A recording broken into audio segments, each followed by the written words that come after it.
I'm Vinny Politan. Thanks so much for joining us here on Closing Arguments. A very productive day in Minneapolis, and it was fast and furious as the jurors were added. We're up to 12. 14 is the magic number, so it looks pretty good that we are going to get there. Could get there as early as tomorrow. But all week long, we've been talking about something else that is related but not part of this trial, but it is seeping into the courtroom. And I'm talking about the civil settlement between the family of George Floyd and the city of Minneapolis. And a lot of people were questioning the timing of it all. Why did it take place in the middle of jury selection? And we saw that it had some impact on some of these prospective jurors. A couple of jurors were booted off the jury because they had been exposed to it, and all of a sudden they could no longer be fair and impartial.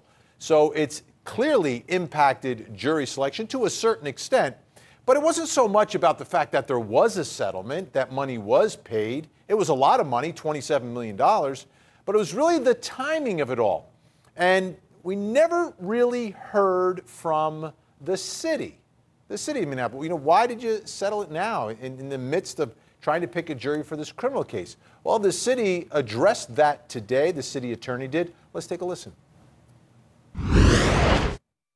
With regard to timing in general, there is no good timing to settle any case, particularly one as complex and as involved and sensitive as this. There's no guarantee, for instance, that that deal would be available 2, 4, 6, 8 weeks from now or 6 months from now. And we decided to move forward with the Floyd family when all was said and done. It's obviously had an impact on the criminal trial. 2 jurors were kicked off, and all of them said they've heard this $27 million settlement, so it's impacted at least a couple of the jurors' objectivity. 99% of these happen after a criminal trial, if I'm not mistaken. So my question is, I mean, you're standing up there saying it didn't have an impact. It has. It's a fact. Why do it early? Again, I disagree with the underlying premise. I also think it's important to make clear that we are following the judge's instructions and certainly are not willing to speak about events happening in that criminal trial, in that courtroom.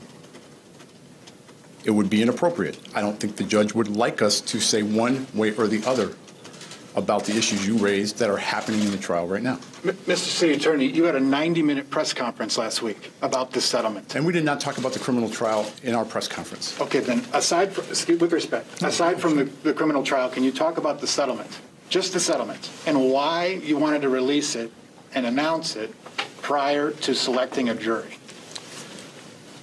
I think it's also clear from the judge's comments this week that he does not want us to talk about the settlement at this time while they are finishing jury selection. So for that reason alone, we're not going to talk about details related to the settlement. Also, from a practical standpoint, the settlement is still in the process of being finalized, effectuated. It's going to need to go through federal court approval. Until that process is complete, that would also make it very inappropriate to talk about details related to the settlement. All right, I'll agree with him. He's right there, that the judge doesn't want him talking about that, doesn't want him talking about anything. Didn't want him holding that press conference and addressing these issues at all. And the fact that this settlement would have not maybe been there 2, 4, 6, 8 weeks from now, I don't know how genuine that is. I mean, 8 weeks from now, you don't think you could have settled the case for $27 million? The alternative, going to trial, risking not getting a dime, or winning 5, 6 years from now? Because civil cases take a long time, folks. Anyhow, once again, what's taking place outside of the courthouse made its way inside the courtroom, because Derek Chauvin's attorney, Eric Nelson, as a result of the last press conference, already wanted the case continued, meaning he wants the trial delayed because he feels this is tainting the jurors at this point. And then he brought up today's press conference in front of the judge and was laying out his arguments and his complaints about, again today, Your Honor. Well, then the prosecution responded, and the prosecution responded by sort of attacking the defense and saying that, you know, they need to provide some real proof of what you just watched, what I just showed you. You need to provide real proof of that with some sworn affidavits or something. And at that point, I think the judge, who might have been a little bit upset about another press conference and now this whole argument, at the end of the day, he had enough. And the end of the day becomes my biggest moment of the day.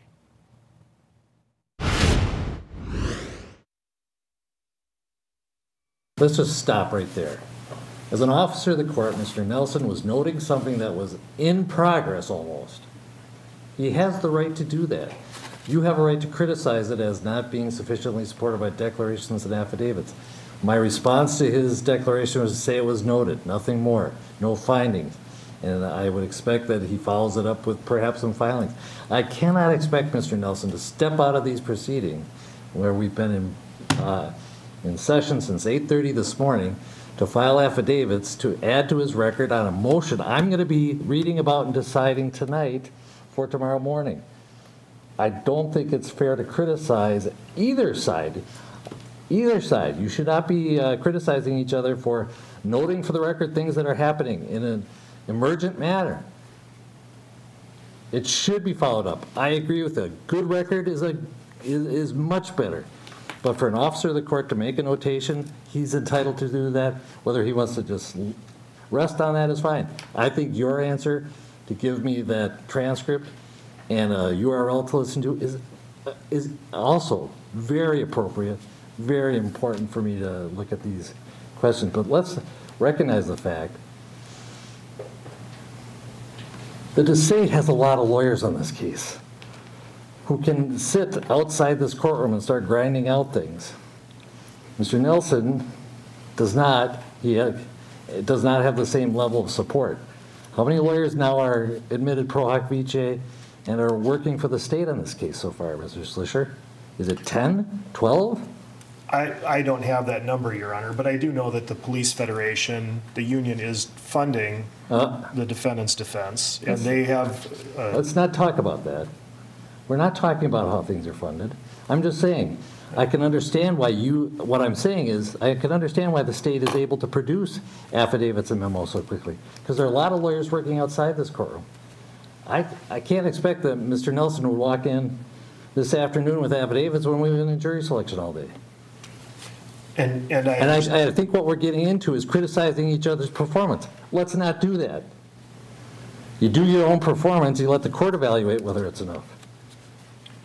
We're going to go forward, make your record, make it as good as you want to make it. I'll decide based on the record that's before me, and if it's not good enough, I'll say so. And to be honest, I'm not going to talk about this second press conference. I'm not going to talk about it. Make your submissions. I prefer now they be in writing, and we stop talking about it. I've asked Minneapolis to stop talking about it. They keep talking about it. We keep talking about it. Everybody just stop talking about it. Let me decide what the ramifications are.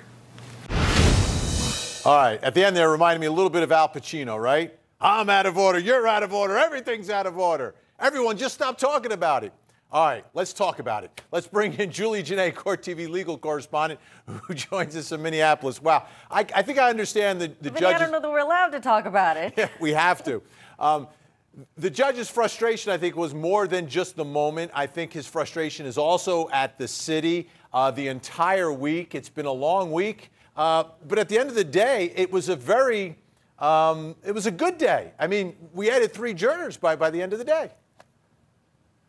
Productive day. We now have a full panel of jurors. We still do need those 2 alternates, but after having a drought in the middle of this week where we didn't seat any jurors and yesterday losing jurors, actually getting back to the point where we now have enough jurors to technically hear this case. I think it was a very productive day, but this press conference happening in the middle of jury selection again, not even waiting until the end of the day. Court ends at 4:30. You could see the frustration. That is something we haven't seen from Judge Cahill. He's been very accommodating to these parties. He's very pleasant in the courtroom when I was in there as a pool reporter, but you could see that his patience is wearing thin with the bickering between the parties. Yeah, it's a little bit of bickering, but I think it's also the city. Because there were other moments prior to today where there were little comments about the way the city has handled everything.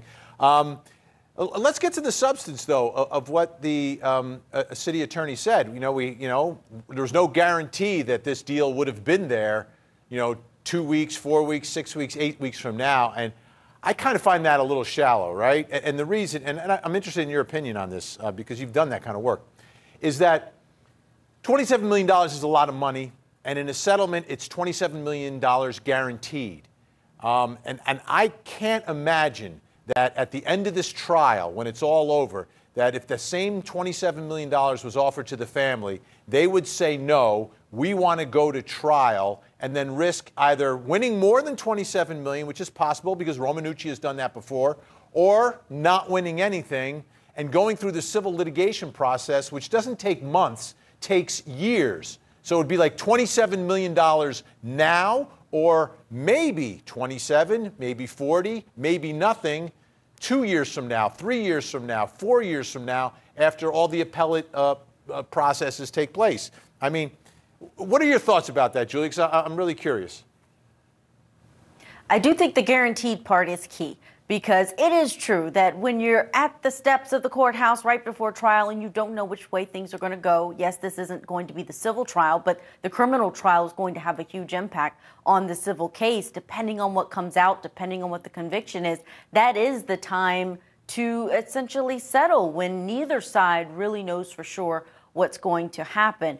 I agree with you that I don't think that the family, after this is over, would then want more money, but it does depend on what happens. So to me, knowing how things get right up until a trial, right before you know what's actually going to come out at the trial and how things may change, including we've got cause of death. That could change everything depending on what happens in this criminal trial.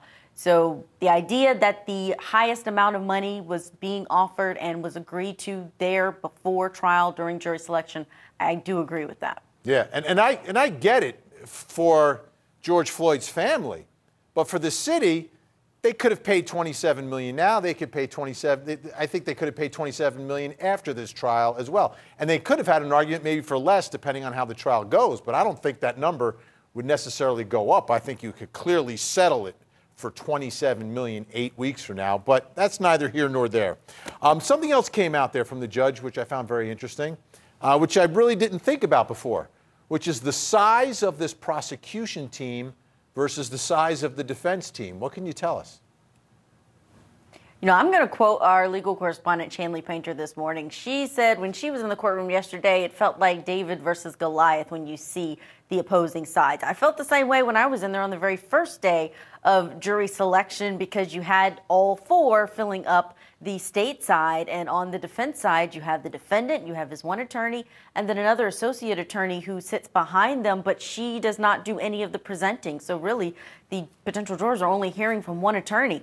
But we have had to keep up with who all is on the prosecution's team. Not only do they have 3 or 4 separate bodies, they have the Hennepin County Attorney's Office, the Attorney General's Office. They have special prosecutors, and they're also bringing in people who are not in Minnesota. So the judge was there referencing that a motion for pro hac vice to bring in more attorneys. They just filed one yesterday for another out-of-state attorney to join this team in the middle of jury selection. So they have a very extensive list. You heard Stephen Slisher not even knowing for sure how many people are on the list, Vinny. I don't think I know either.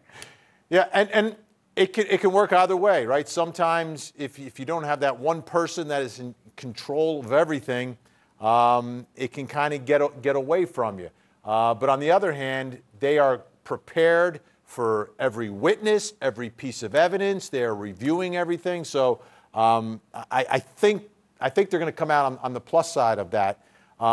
With Eric Nelson by himself, I've seen defense attorneys, I've seen prosecutors like Juan Martinez, who just go up there and they just know and live the case.